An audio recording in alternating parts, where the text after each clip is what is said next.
Glória a Deus, graça e paz em nome de Jesus. Nós estamos iniciando mais uma aula, essa matéria extensa.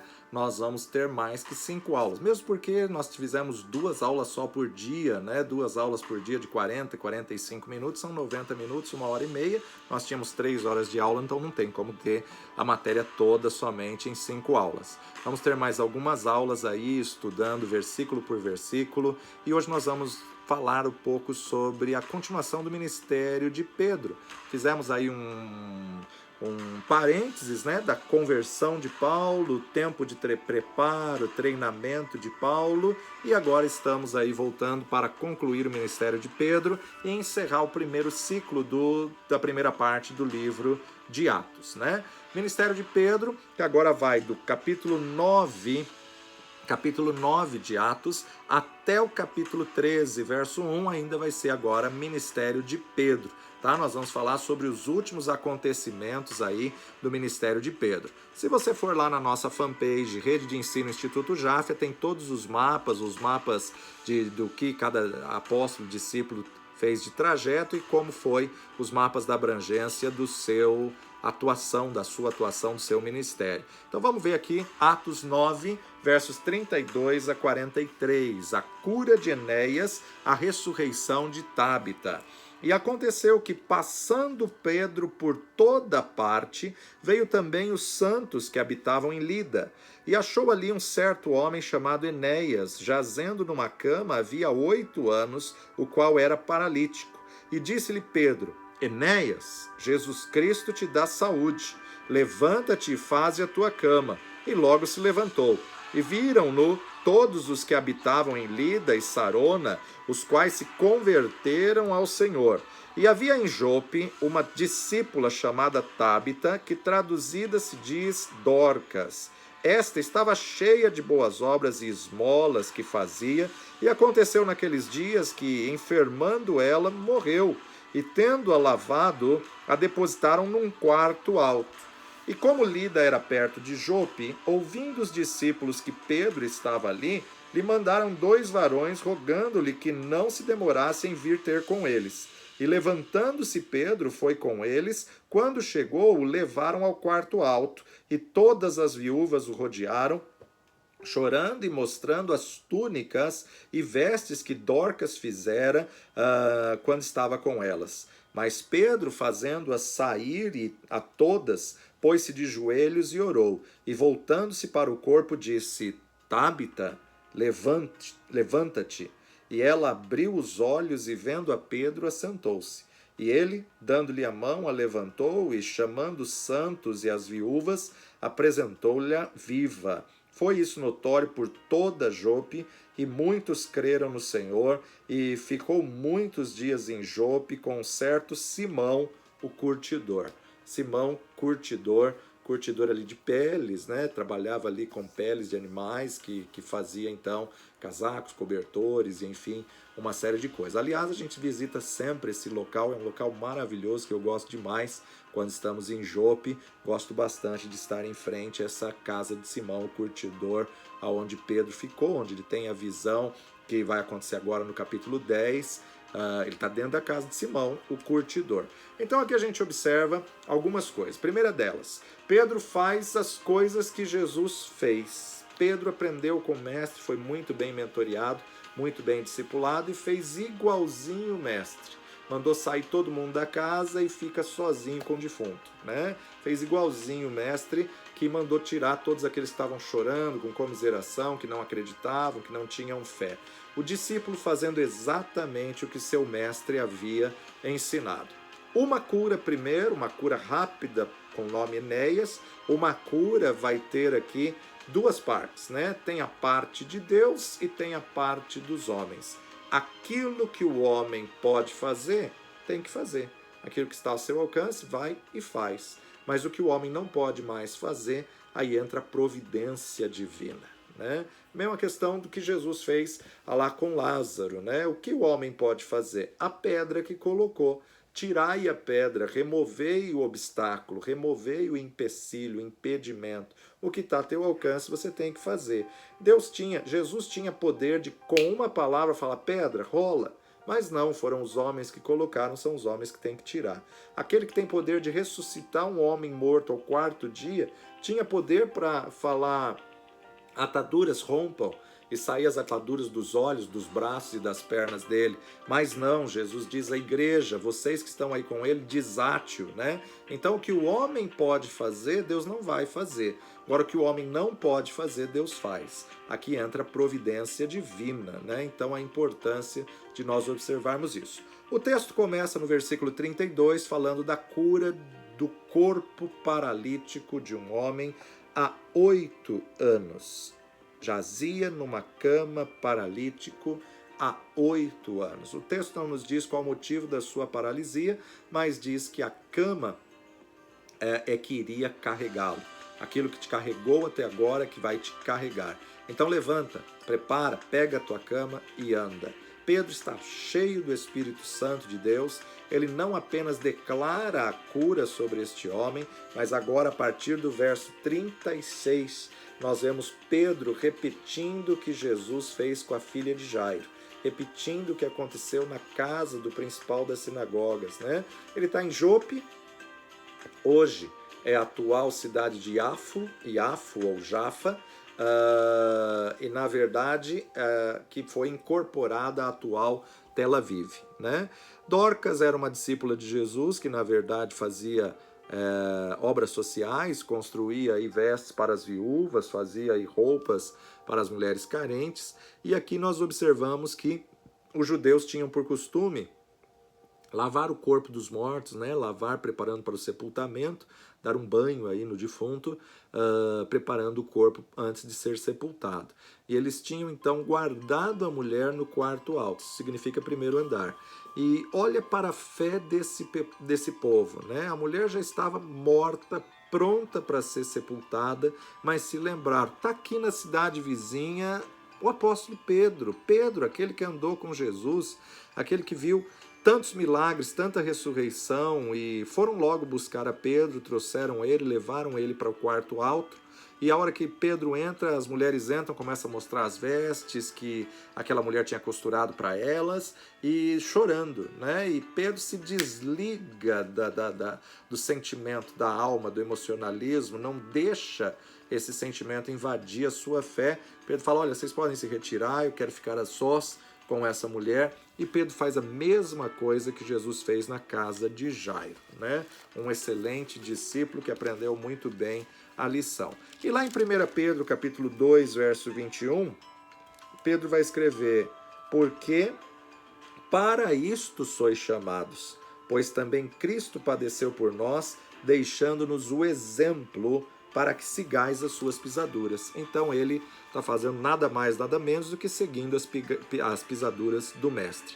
Pedro foi chamado apóstolo dos judeus, o chamado dele era para os gentios, mas ele, devido à sua tradição judaica, não conseguiu, não se sentia bem pregando entre os gentios, né? Você vai observar que vai ter sim algumas vezes que ele vai pregar para os gentios, como acontece na situação da casa de Cornélio, que é o próximo capítulo, mas ele não se sente bem, e Deus tem que inverter a ordem, batizar eles primeiro com o Espírito Santo para ele não negar a água, né?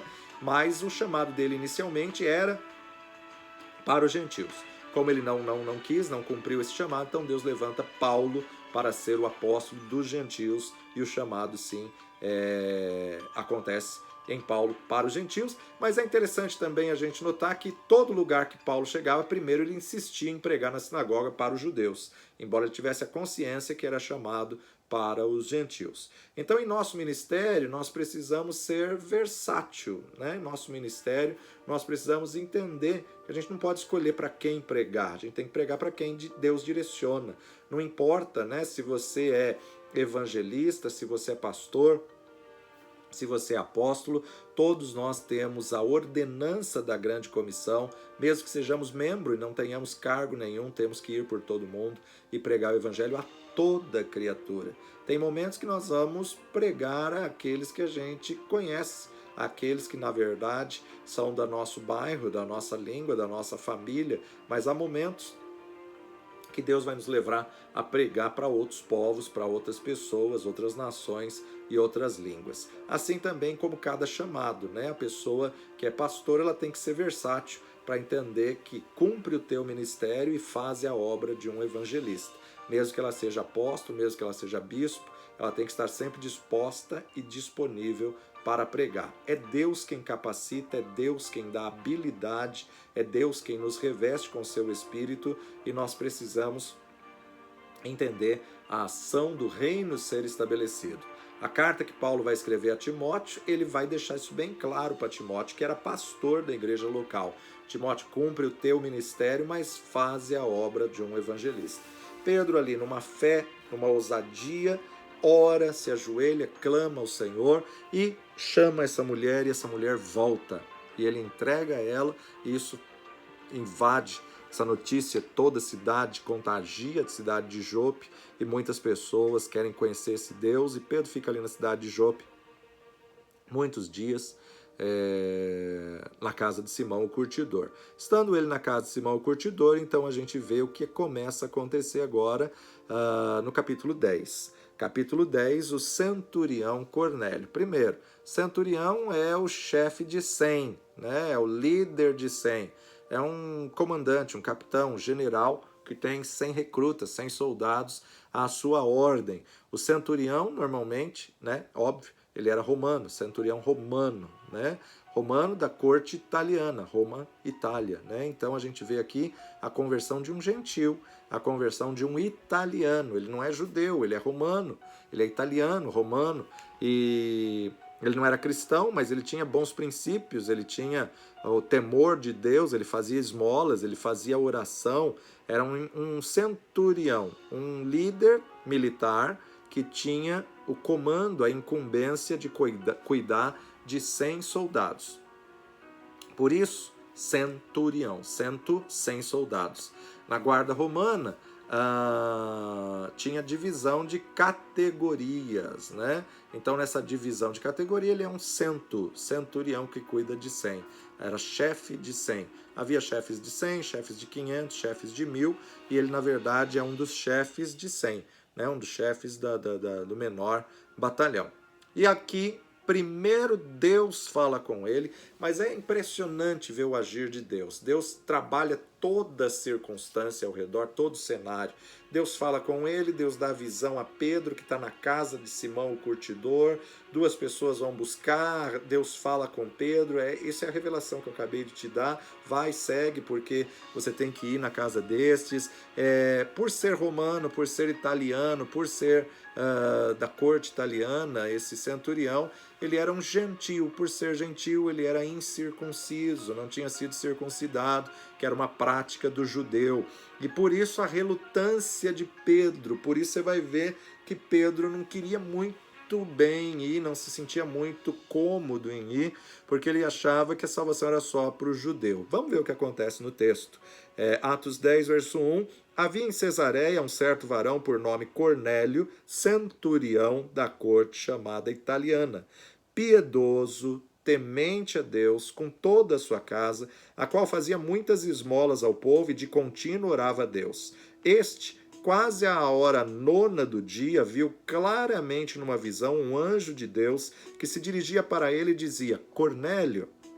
Este, fixando os olhos nele, muito atemorizado, disse: Que é, Senhor? E o anjo lhe disse: As tuas orações e as tuas esmolas têm subido para a memória diante de Deus. Interessante notar que os anjos são conservos dos santos que estão a trabalho, a serviço, para servir aqueles que hão de herdar a vida eterna. Então, olha, ele ainda é ímpio, ele ainda é gentil, ele não tem ainda o conhecimento de Jesus, mas o anjo de Deus aparece a ele e fala: Cornélio, as tuas orações e a tua esmola foi ouvida, foi vista, tem subido para a memória diante de Deus. Agora, pois, envia homens, ele tem empregados a seu dispor, envia eles a Jope e manda chamar a Simão, que tem por sobrenome Pedro. Olha como a revelação de Deus, o anjo de Deus, é específico. manda chamar Simão, que tem por sobrenome Pedro. Este está com um certo Simão o curtidor, aquele que curtia couro, cidade inteira conhece, né? Cadê a casa do curtidor? Ah, é descendo ali aquela vielinha, ali embaixo, diante do mar Mediterrâneo ali, né? Que tem a sua casa junto ao mar, ele te dirá o que deves fazer. Retirando-se o anjo que lhe falava, chamou 2 dos seus criados e a um piedoso soldado dos que estavam ao seu serviço. Havendo-lhes contado tudo, os enviou a Jope. E no dia seguinte, indo ele seu caminho e estando já perto da cidade, subiu Pedro ao terraço para orar, quase à hora sexta. E tendo fome, quis comer, e enquanto lhe preparavam, sobreveio-lhe um arrebatamento dos sentidos. Então estava perto do meio-dia, Pedro teve um arrebatamento, né, uma sonolência que veio da parte de Deus, e ele foi arrebatado em sentidos. E o que acontece nesse arrebatamento? Viu o céu aberto e descia um vaso, como se fosse um grande lençol atado pelas 4 pontas, vindo para a terra, no qual havia de todos os animais quadrúpedes, répteis da terra e aves do céu, e foi-lhe dirigida uma voz: levanta-te, Pedro, mata e come. Mas Pedro disse: de modo nenhum, Senhor, porque nunca comi coisa alguma imunda ou comum. Segunda vez lhe disse a voz: não faças tu comum ao que Deus purificou. E aconteceu isso por 3 vezes, e o vaso tornou a recolher-se no céu. Estando Pedro duvidando entre si acerca do que seria aquela visão que tinha visto, eis que 2 varões que foram enviados por Cornélio pararam à porta perguntando pela casa de Simão. Bateram a porta. É aqui a casa de Simão, o curtidor? Chamando, perguntaram se Simão, que tinha por sobrenome Pedro, se morava ali. E pensando Pedro naquela visão que teve no arrebatamento há poucos minutos atrás, o Espírito Santo lhe diz naquela visão: eis que 3 varões te buscam. Levanta-te, pois, desce, vai com eles, não duvidando, porque é eu que os enviei. Descendo Pedro para junto dos varões, olha, o anjo de Deus falou com Cornélio. O anjo não pode pregar a salvação, o anjo não pode pregar Jesus, mas o anjo pode indicar alguém onde vai falar de Jesus a ele. Os anjos queriam fazer essa obra, mas Deus confinou ela à igreja. Deus conta com a igreja. E aí então, levanta-te, pois, e desce, vai com eles, não duvidando, porque eu os enviei. Descendo Pedro para junto dos varões que lhe foram enviados por Cornélio, disse: sou eu a quem procurais. Qual é a causa que estais aqui? E eles disseram: Cornélio, o centurião, varão justo e temente a Deus, e que tem bom testemunho de toda a nação dos judeus, foi avisado por um santo anjo para que chamasse à sua casa e ouvisse as tuas palavras. Então, chamando-os para dentro, os recebeu em casa, e no dia seguinte foi Pedro com eles, e foram com ele alguns irmãos de Jope. E no dia imediato chegaram a Cesareia, e Cornélio os estava esperando, tendo já convidado seus parentes e amigos mais íntimos. Cornélio fez um culto no lar. Cornélio convidou ali os parentes, os amigos mais íntimos. Escuta, bem-vindo um que vai nos mostrar o caminho da salvação. Olha que coisa tremenda. Nem convertido ele era, mas Deus o moveu já a encher a casa para que pudesse ouvir do evangelho. E aconteceu que, entrando Pedro, saiu Cornélio a recebê-lo e, prostrando-se a seus pés, o adorou. Ele não é convertido ainda. Mas Pedro levantou, dizendo: que isso? Levanta-te, eu também sou homem. E falando com ele, entrou e achou muitos que ali se haviam ajuntado. E disse-lhes: vós bem sabeis que não é lícito a um varão judeu ajuntar-se ou achegar-se a um estrangeiro, ainda mais a cidadãos romanos, da corte italiana, centurião, a estrangeiros. Mas Deus mostrou-me que a nenhum homem chame de comum imundo. Pelo que, sendo chamado, eu vim sem contradizer. Pergunto, pois, por que razão mandaste-me chamar? Disse Cornélio: há 4 dias estava eu em jejum até essas horas, orando em minha casa a hora nona, 3 da tarde. E disse Cornélio: há 4 dias estava eu em jejum até esta hora, orando em minha casa à hora nona. E eis que diante de mim se apresentou um varão com vestes resplandecentes e disse: Cornélio, a tua oração foi ouvida e as tuas esmolas estão em memória diante de Deus. Envia, pois, a Jope e manda chamar Simão, o que tem por sobrenome Pedro. Este está na casa de Simão, curtidor, junto do mar, e ele vindo te falará. E logo mandei chamar-te, e bem fizestes em vir. Agora, pois, estamos todos presentes diante de Deus para ouvir tudo quanto por Deus te é mandado. E abrindo Pedro a boca, disse: Reconheço por verdade que Deus não faz acepção de pessoas. Sabia que Deus já tinha chamado ele para pregar aos gentios. Deus não faz acepção de pessoas, mas que lhes é agradável aquele que em qualquer nação o teme e faz o que é justo. A palavra que ele enviou aos filhos de Israel, anunciando a paz por Jesus Cristo, este é o Senhor de todos. Esta palavra, vós bem sabeis, veio por toda a Judéia, começando pela Galiléia, depois do batismo que João pregou. Como Deus ungiu a Jesus de Nazaré com o Espírito Santo e com virtude, o qual andou fazendo bem e curando a todos os oprimidos do diabo, porque Deus era com ele. E nós somos testemunhas de todas as coisas que fez, tanto na terra da Judéia como em Jerusalém, ao qual mataram, pendurando-o num madeiro. Aquela estrutura de sermão, sempre mostrando um personagem do Antigo Testamento, dizendo que os judeus o mataram, mas Deus o ressuscitou. A este ressuscitou Deus ao terceiro dia e o fez que se manifestasse. Não a todo o povo, mas às testemunhas que Deus antes ordenara, a nós que comemos e bebemos juntamente com ele depois que ressuscitou dos mortos, e nos mandou pregar ao povo e testificar que ele é o que por Deus foi constituído, juiz dos vivos e dos mortos. A este dão testemunho todos os profetas de que todos os que nele creem receberão o perdão dos pecados pelo seu nome. E dizendo Pedro ainda essas palavras, caiu o Espírito Santo sobre todos os que ouviam a palavra, e os fiéis que eram da circuncisão, todos quantos tinham vindo com Pedro, maravilharam-se de que o dom do Espírito Santo se derramasse também sobre os gentios, porque os ouviram falar em línguas e magnificar a Deus. Respondendo então Pedro, disse: Pode alguém porventura agora recusar a água, ou seja, deixar de batizar estes, para que não sejam batizados, esses que também já receberam como nós o Espírito Santo? E mandou que fossem batizados em nome do Senhor. Então rogaram-lhe que ficasse com eles por alguns dias. Que coisa tremenda a forma de Deus agir, né? Ele era um centurião era um homem que tinha incumbência sobre 100 soldados. E Deus promove uma experiência com um líder, um chefe, um homem reconhecido, temente a Deus, que fazia suas esmolas, da guarda romana, que tinha divisão de categorias, e esse homem gentil, incircunciso, na relutância de Pedro, Deus tem que dar uma visão. Não digas, não chames de comum ou imundo aquele a quem eu santifico.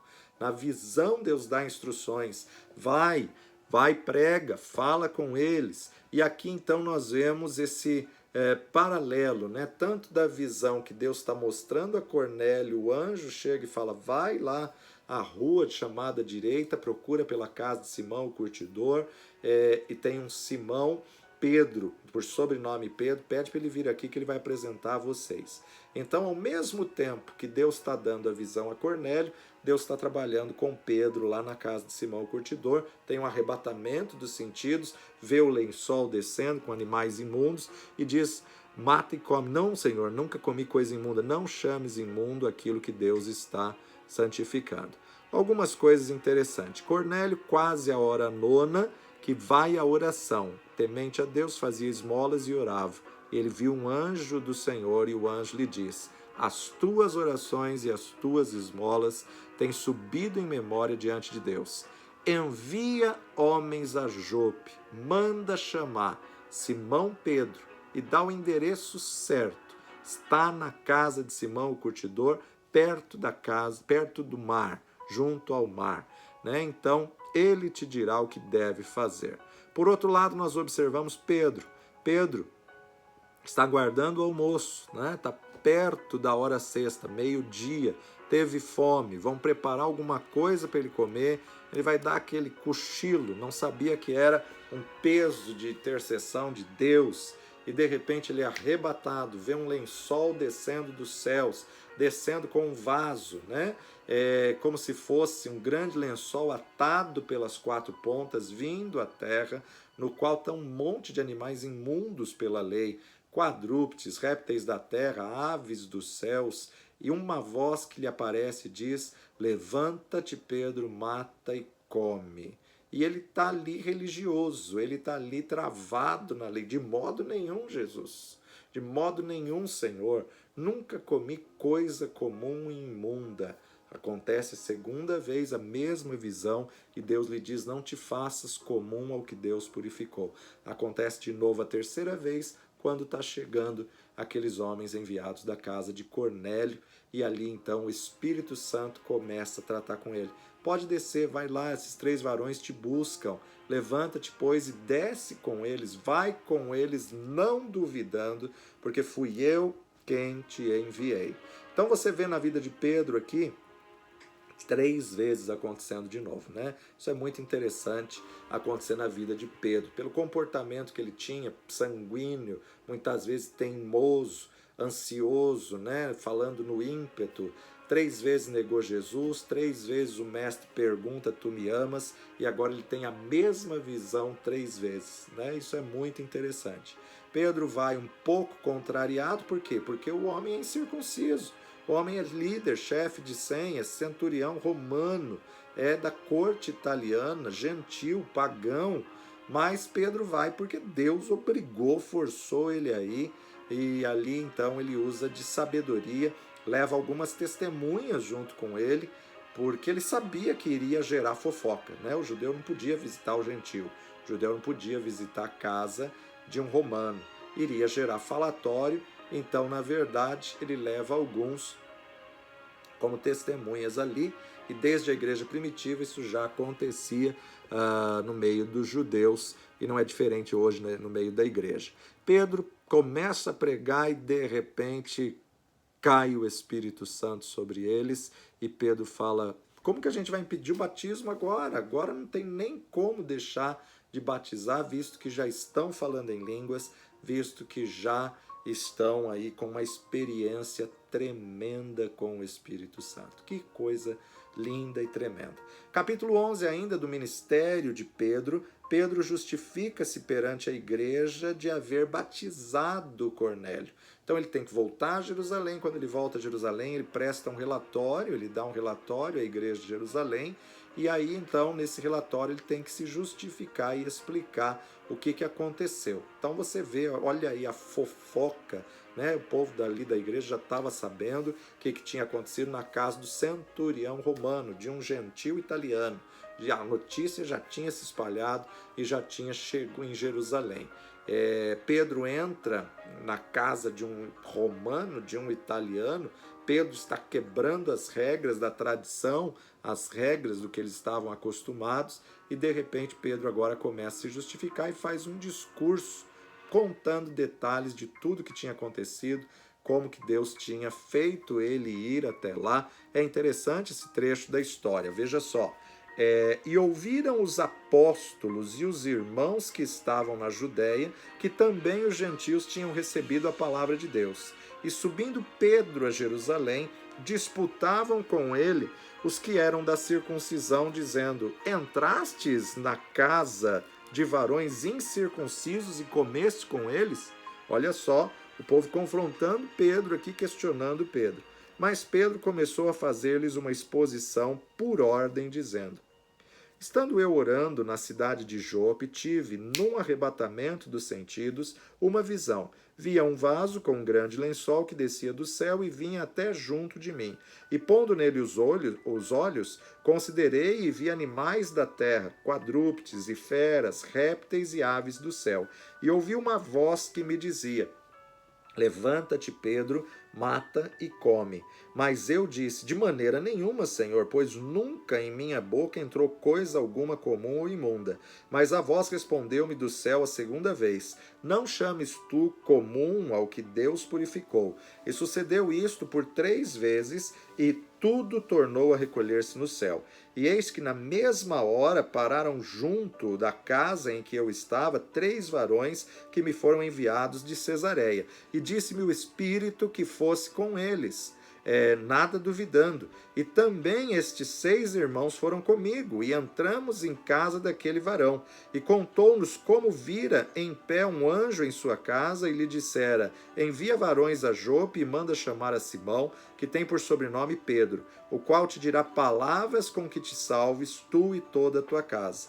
E quando comecei a falar, caiu sobre eles o Espírito Santo, como também sobre nós ao princípio.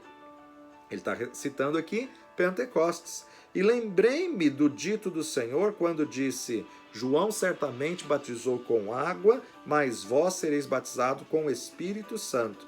Portanto, se Deus lhes deu o mesmo dom que a nós, quando cremos no Senhor Jesus Cristo, quem era então eu para que pudesse resistir a Deus?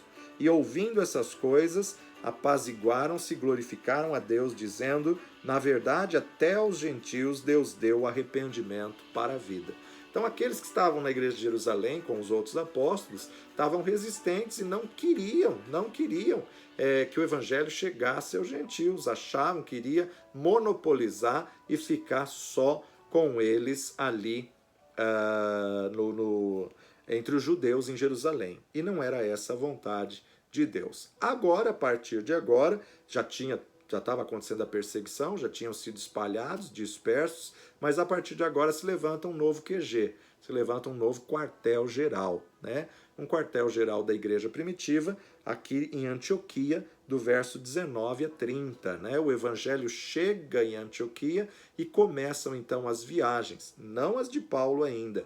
Paulo vai começar no capítulo 13. Começam as viagens e nós vemos aqui também já algumas características de Barnabé que já falamos, né? Barnabé que foi buscar Saulo em Tarso para que andasse com ele 1 ano ali, sendo treinado, discipulado, e ouve que o evangelho está sendo pregado em Antioquia e ele vai treinar esse discípulo, vai treinar esse homem realmente como um mentor. Então ele volta para lá e confirma algumas igrejas. Barnabé leva Saulo e o discipula, e não tem dificuldade nenhuma, né, em passar a vez para Saulo a hora que ele está treinado, está preparado, a hora que ele estiver pronto. Barnabé é um ministério tremendo e maravilhoso. Nós podemos ver a maturidade desse homem. O evangelho é pregado aos gentios na Antioquia. Atos 11, verso 19. E os que foram dispersos pela perseguição que sucedeu por causa de Estevão, caminharam até a Fenícia, Chipre e Antioquia, não anunciando a ninguém a palavra, senão somente aos judeus. Estão ainda pregando aos judeus. Havia entre eles alguns varões de Chipre e de Cirene, os quais, entrando em Antioquia, falaram aos gregos, anunciando ao Senhor Jesus Cristo. E a mão do Senhor era com eles, e grande número creu e se converteu ao Senhor. A mão do Senhor era com eles, grande número creu e se converteu ao Senhor. E chegou a fama dessas coisas aos ouvidos da igreja que estava em Jerusalém, e enviaram Barnabé até Antioquia, o qual, quando chegou e viu a graça de Deus, se alegrou e exortou a todos a que, com firmeza de coração, permanecessem no Senhor, porque era homem de bem e cheio do Espírito Santo e de fé, e muita gente se uniu ao Senhor. Partiu Barnabé para Tarso a buscar Saulo, e achando-o, o conduziu para Antioquia. Sucedeu que todo 1 ano se reuniram naquela igreja e ensinaram muita gente em Antioquia. Foram os discípulos pela primeira vez chamados de cristãos. Pela primeira vez. Naqueles dias desceram profetas de Jerusalém para Antioquia. E levantando-se um deles, por nome Ágabo, dava a entender pelo Espírito que haveria grande fome em todo o mundo. E isso aconteceu no tempo de Cláudio César. E os discípulos determinaram mandar, cada um conforme o que pudesse, socorro aos irmãos que habitavam na Judéia. Então, quando Cláudio César assumiu o império ali, teve um período de grande fome, crise econômica, crise naquela nação. O que eles com efeito fizeram? Enviando-o aos anciãos por mão de Barnabé e de Saulo. Então aqui pela primeira vez nós vemos literalmente um ministério geral para os gentios. Um QG para os gentios, os incircuncisos. Para pastorear os gentios, né? Pastores aos gentios. Barnabé vai até Tarso, lembra daquela conversão tremenda de um homem que conhecia plenamente os fariseus, de um homem que conhecia plenamente a lei. Saulo de Tarso vai atrás dele em Tarso, procura ele, traz ele para ajudar no ministério, no crescimento que está acontecendo aqui, e ali então se cumpre aquela visão. Vai, porque este para mim vaso escolhido, e eu mostrarei para ele o tanto que deve padecer pelo meu nome. Vai se cumprir aquela visão do apóstolo dos gentios. Esta foi a igreja de onde Paulo saiu para a sua terceira viagem missionária. Estava aqui na igreja e veio a ser então a sede do movimento missionário entre os gentios. Veio a ser o QG. O primeiro QG é Jerusalém e o segundo QG essa igreja de Antioquia, né? O primeiro quartel-geral era o QG do Evangelho, foi Jerusalém, onde os apóstolos permaneceram mesmo na perseguição e dali saíam e pregavam a todos os lugares, para alcançar os judeus. Mas agora esse segundo QG, esse segundo quartel-geral é Antioquia, que está sendo estabelecido. Essa Antioquia é a Antioquia da Síria, não a da Pisídia, a da Síria, que vai servir para alcançar as duas categorias, tanto judeus quanto gentios, tanto os judeus da dispersão, os judeus dispersos, como também o mundo gentílico, né? Então, aqui os dois. E agora a gente vai ver então a retirada de Pedro de cena, tá? Ainda não acabou o ministério dele, mas a gente vai ver a retirada de Pedro de cena no capítulo 12, né? Lá na primeira aula nós falamos que o livro de Atos podia ser dividido em 3 partes, o período do ministério de Pedro, um ministério transitório e o ministério agora de Paulo. E a gente está nesse período de transição. Barnabé começou a ser introduzido, já falamos de Filipe, de Estevão, e agora encerra o ministério de Pedro. Encerra a citação do ministério de Pedro para introduzir Paulo. Então acompanha comigo Atos capítulo 12. Herodes manda matar Tiago. Pedro é livre da prisão à morte de Herodes. Esse Tiago não é o Tiago que escreveu a epístola. Tiago que escreveu a epístola de Tiago é irmão de Jesus, filho de Maria e José, nascidos do mesmo ventre. Esse Tiago aqui é aquele Tiago que andava próximo a Jesus. Pedro, Tiago e João. É esse Tiago aqui que vai ser morto. Por aquele mesmo tempo, o rei Herodes estendeu as mãos sobre alguns da igreja para os maltratar e matou à espada Tiago, irmão de João. João que escreveu o Evangelho de João, João que vai para a ilha do Apocalipse, ilha de Patmos, que vai receber a revelação do Apocalipse. Esse Tiago, irmão de João. Vendo que isso agradara aos judeus, continuou mandando prender também a Pedro, e eram os dias dos asmos. E havendo-o prendido, o encerrou na prisão, entregando-o a 4 quaternos de soldados. Montou uma escala de 16 soldados, 4 a cada período, né? Onde você observa aí justamente períodos de 6 horas, 6, 12, 18, 24. 4 soldados cuidavam 6 horas, mais 4 outras 6, mais 4 outras 6, mais 4 outras 6. 4 quaternos de soldado era uma medida que era tomada somente para presos perigosos, né, de alta periculosidade. Então, 4 soldados. Imagina o Império de Roma ter que dispor 16 soldados para cuidar de uma pessoa, para vigiar uma pessoa. Então, eles tinham ali Pedro como uma ameaça, um perigo muito grande, porque alguns que eles prenderam sumiam da cadeia, outros a cadeia era aberta milagrosamente, eles não entendiam. Então, vamos reforçar a guarda e colocar 16 soldados para guardar esse homem, para que o guardasse, querendo apresentá-lo ao povo depois da Páscoa, porque a lei não permitia eles matarem na Páscoa. Então eles queriam esperar passar essa Páscoa para poder matar. Então a gente vê aqui que já tinha passado um ano da igreja primitiva, né?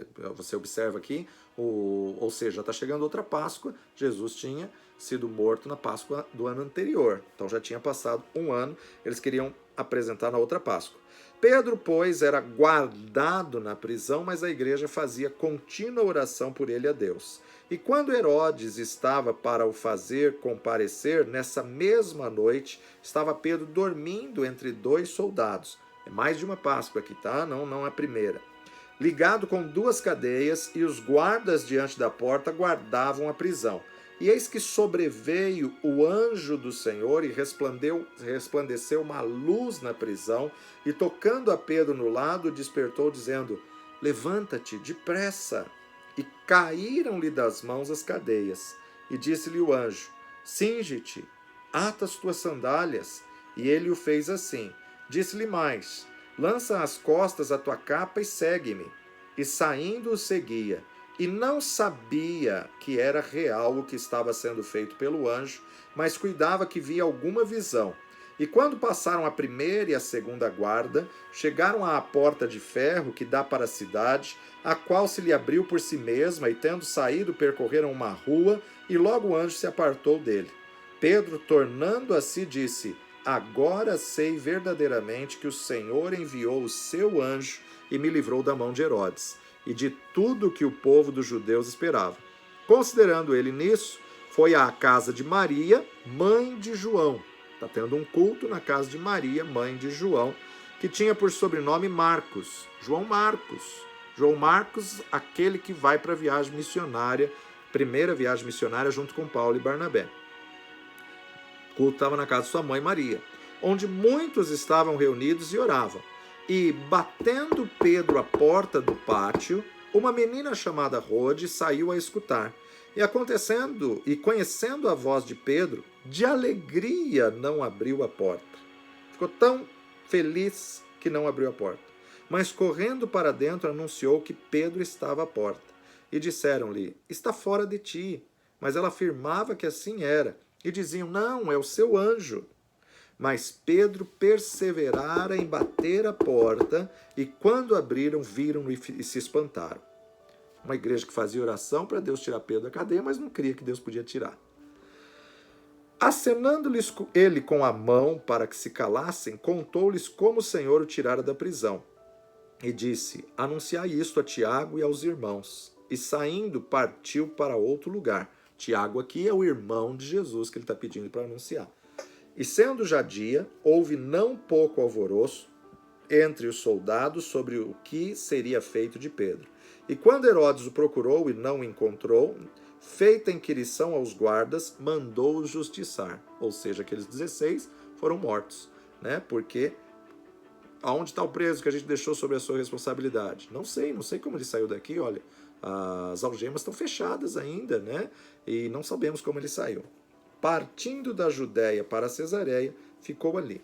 Ele estava irritado com os de Tiro e de Sidom, mas estes, vindo de comum acordo ter com ele e obtendo a amizade de Blasto, que era o camarista do rei, pediam paz, porquanto seu país se abastecia do país do rei.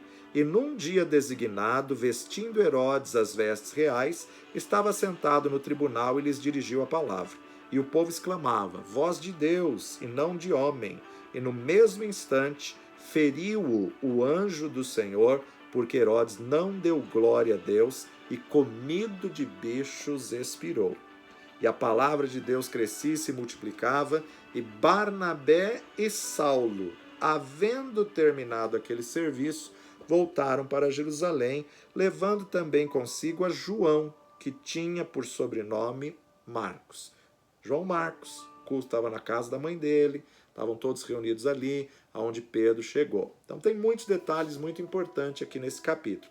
O capítulo 12 vai falar um pouquinho de Herodes Agripa. Herodes Agripa I, ele era governador dessa região da Judéia. E vai acontecer o fato terrível nesse capítulo 12. Esse Herodes manda matar Tiago. Tiago, apóstolo, discípulo de Jesus, e manda prender a Pedro, que eram aqueles três mais chegados, Pedro, Tiago e João. Né? Pedro é preso, Tiago é morto à espada e Pedro consegue ser livre, liberto de uma forma milagrosa. A igreja fazia contínua oração e Pedro, lá na prisão, é visitado pelo anjo. O primeiro mártir da igreja primitiva foi Estevão, né? Só que aqui é o primeiro apóstolo mártir, porque Estevão não era apóstolo, Estevão era apenas um diácono. E aqui agora, dos 12, é o primeiro a morrer pela pregação, pelo nome de Cristo. O primeiro apóstolo mártir é Tiago. Tiago, irmão de João, discípulo de Jesus. Um daqueles 3 bem próximos ao Senhor, que sempre que tinha que atravessar o mar, Jesus chamava os 3, Pedro, Tiago e João, né? A Bíblia vai nos mostrar apenas 2 versículos falando da morte de Tiago. E é impressionante porque Estevão, que era um diácono, foi gasto 2 capítulos para falar da morte de Estevão. Isso é para mostrar também que Deus é Deus soberano e no reino de Deus não existe cargo, título, posição elevada. Deus não está preocupado se você é apóstolo, bispo, pastor, diácono. Não existe posição primária ou secundária no reino de Deus. Para Deus somos todos servos, né? E nós temos que estar dispostos a servir. Mas nós só vamos ver esses 2 versículos falando da morte de um apóstolo que foi morto à espada por ordem do rei Agripa, de Herodes Agripa, né? E lá na frente nós vamos ver falando de um outro Tiago, Tiago dirigindo a igreja de Jerusalém, e na verdade o que vai estar dirigindo a igreja de Jerusalém é o irmão de Jesus, que não era dos 12, não confunda, ele não era dos 12. Inclusive, ele é o que escreve a epístola de Tiago, né? Então, ele foi considerado apóstolo Tiago, que escreveu a epístola do apóstolo Tiago, mas ele não foi apóstolo do Cordeiro, ele foi já apóstolo da graça, como Paulo, como Barnabé, porque o termo apóstolo original nada mais é do que o enviado com uma missão, aquele que é enviado com um propósito específico. Herodes manda matar Tiago, o apóstolo do Cordeiro, viu que o povo gostou, que os judeus se alegraram com isso, então ele maquinou e mandou prender a Pedro, intentando executar Pedro logo depois da Páscoa. Coloca 4 quaternos de soldado para guardar esse homem, que na verdade, mediante eles, era de grande periculosidade, e ali então aqueles 16 não podem dar conta. Quando o anjo de Deus aparece, eles não viram nem ouviram nada, só sabem que o homem não está mais ali e eles são executados, são mortos porque Pedro sumiu, né? O milagre acontece ali no verso 7, veio o anjo do Senhor e na verdade é algo espetacular, né? Pedro está meio sonolento, meio dormindo e o anjo vai lhe dando instrução. Ei, acorda, levanta-te, põe tua capa, põe a sandália, veste-te, né? Vem comigo. E ele está achando que é uma visão, ele está achando que é uma experiência. E ali a gente vê uma coisa inédita, né? O portão eletrônico. Vai chegando, a porta vai se abrindo, vai chegando, a porta vai se abrindo, como uma primeira citação de um portão eletrônico aí, onde Deus aperta o controle remoto lá do alto dos céus, né? Um milagre de alta tecnologia celeste. E o povo não está conseguindo explicar nada. A igreja que estava reunida na casa da Maria, mãe de João Marcos, Rode vai à porta, ouve que é a voz de Pedro, mas de alegria, né? Não sei que alegria é essa, mas de alegria não abriu a porta. E o pior, quando ela vai dizer, escuta, aquele Pedro que a gente está orando, que está lá na cadeia, está aí na porta. Não, menina, está fora de ti. Ele está na porta, ele está batendo a porta. Não, deve ser o seu anjo. Isso era uma tradição judaica, que cada pessoa tinha o seu anjo, e muitas vezes o anjo, as pessoas eram confundidas com o anjo da pessoa, né? Então isso era uma tradição judaica, tá? E é interessante a gente observar aqui algo muito avançado, uma tecnologia extremamente avançada. Deus milagrosamente tira esse homem da prisão e Deus coloca confusão no arraial do inimigo, né? Deus coloca cegueira no império das trevas para favorecer os seus filhos ali. Agora esse Herodes não dá glória a Deus, não reconhece o poder de Deus e diz o texto que foi comido de bicho. Comido de bicho. Flávio Joséfos vai afirmar que era visto a olho nu vermes comendo, né? Bichos comendo a carne, ele gritando, se debatendo. Flávio José vai falar até a quantidade de horas que isso ficou diante de todos os seus assessores. Bom, até aqui o livro de Atos enfatiza o ministério de Pedro. Ele volta a Jerusalém. 1 Pedro, capítulo 1, verso 1, primeira epístola de Pedro 1:1. Pedro, apóstolo de Jesus Cristo, apóstolo do Cordeiro, aos estrangeiros dispersos no Ponto, Galácia, Capadócia, Ásia, Bitínia, eleitos segundo a presciência de Deus Pai, em santificação do Espírito para a obediência e aspersão do sangue de Jesus Cristo, graça e paz os sejam multiplicadas. Ele vai escrever uma carta aos judeus que estão dispersos, né? Provavelmente o ministério de Pedro aqui vai ir para a Ásia, vai continuar para a Ásia, vai continuar na Ásia Menor até chegar em Roma, quando ele é martirizado em Roma, a mandado de Nero, meados do ano 64 a 67, e ele pede que seja crucificado de cabeça para baixo, que não era digno de ser crucificado como seu Senhor Jesus Cristo foi crucificado, então ele pede que fosse crucificado de cabeça para baixo. Obviamente, Pedro pede para avisar Tiago, obviamente era outro Tiago, ele sabia que o apóstolo Tiago, do Cordeiro, dos 12, tinha sido morto, mas quando ele pede para avisar o outro Tiago, é o irmão de Jesus, que teve uma experiência com Cristo já depois de corpo glorificado, né? E tem essa experiência gloriosa. Dos 3 discípulos mais próximos de Jesus, Pedro, Tiago e João, Pedro teve a iniciativa da igreja primitiva, João vai ser exilado lá na ilha de Pátimos e fica esquecido lá e sai de lá milagrosamente, depois de ter sido lançado num tacho de óleo de fogo ardente. Eles queriam fritar literalmente João em praça pública, lançaram ele num tacho de óleo de fogo ardente, mas ele saiu ileso. Como não morreu, então o imperador mandou exilar ele em Pátimos e esquecer ele lá nessa ilha de tortura, né? E João é o último a morrer, o último a morrer.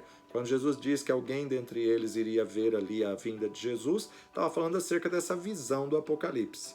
A história nos conta que João vai morrer de morte natural e vai morrer em Éfeso, tá? Tiago foi então o primeiro apóstolo do Cordeiro como mártir. O primeiro mártir da igreja do Senhor Jesus Cristo é o diácono Estevão, mas Tiago foi o primeiro apóstolo mártir a morrer. E algumas características importantes dos 3 mais chegados de Jesus, né? Um começou a igreja primitiva, o outro foi o primeiro apóstolo a morrer e o outro teve a vida mais longa e pôde testemunhar mais tempo e teve a tremenda revelação da vinda de Jesus no Apocalipse. E Deus, então, lhe dá a tremenda revelação dos dias vindouros, que é esse livro do Apocalipse tremendo, que em breve nós vamos estar fazendo um estudo detalhado nele também.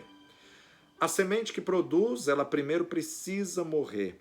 Alguns missionários morreram sem ver o fruto do seu trabalho, mas a morte deles trouxe mais fruto do que pregando em vida e ninguém deu crédito. Mas por morrer por uma causa, morrer por um ideal, o Espírito Santo convenceu muitos do pecado, do juízo e da justiça. E existe gente, então, que dá mais fruto morrendo do que continuando vivo, né? É como uma semente que caindo na terra, se não morrer, ela não pode dar fruto.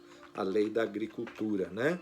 Esse texto também vai nos apresentar a morte do rei Agripa I, que vai morrer de uma forma terrível, de juízo de Deus, e não precisou nem de caixão, né?